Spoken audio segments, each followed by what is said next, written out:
he said he stole this one from the Bama Online Roundtable, which is a fine forum. Alabama has been coached by the GOAT for 17 years. Now they're coached by not the GOAT. What's a realistic expectation for college football playoff appearances, SEC championships, and college football playoff championships in the next 5 years?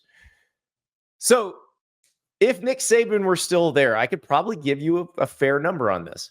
It would be at least one national championship and maybe two. It would be 4 out of 5 years making the 12-team playoff and maybe 5 out of 5 years.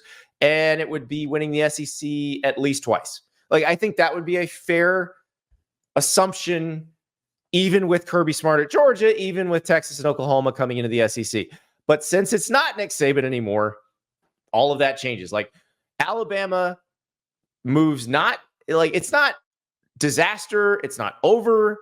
They just move from unbelievably great, ridiculously high expectations to a very good program that should be a good program year in and year out. And that's a different level of expectation. It just is. So here's what I'd say you should be happy with in a 5-year period. I'd say I still think with this roster, you should be able to make the 12-team playoff 4 out of 5 years.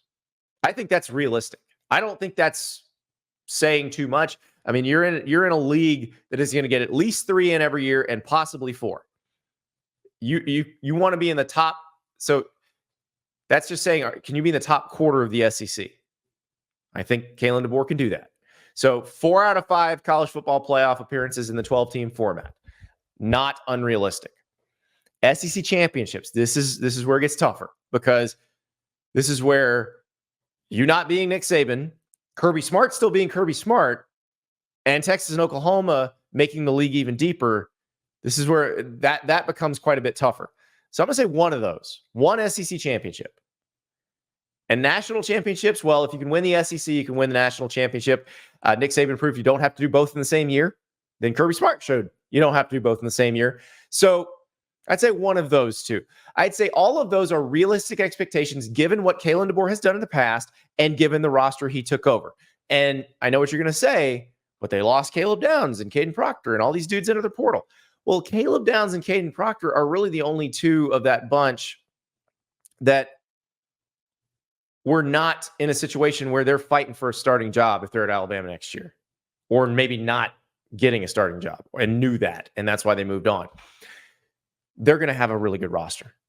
So all of these expectations are realistic. So 4 CFP appearances, 1 SEC title, 1 national title. Not unrealistic for the Kalen DeBoer era at Alabama. And I know what Alabama fans are saying, well, that's not good enough. No, it's good enough. It would be good enough for everybody else except maybe Georgia at this point. And it really, if you can keep that up, you're doing really well. If Kalen DeBoer can keep them at that level, he's doing a great job. And even if it's a little bit below that level, he's still doing a great job.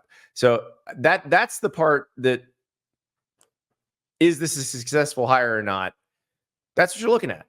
And if he doesn't win a national title within the first 5 years, as long as he's moving toward it, I still think it's okay.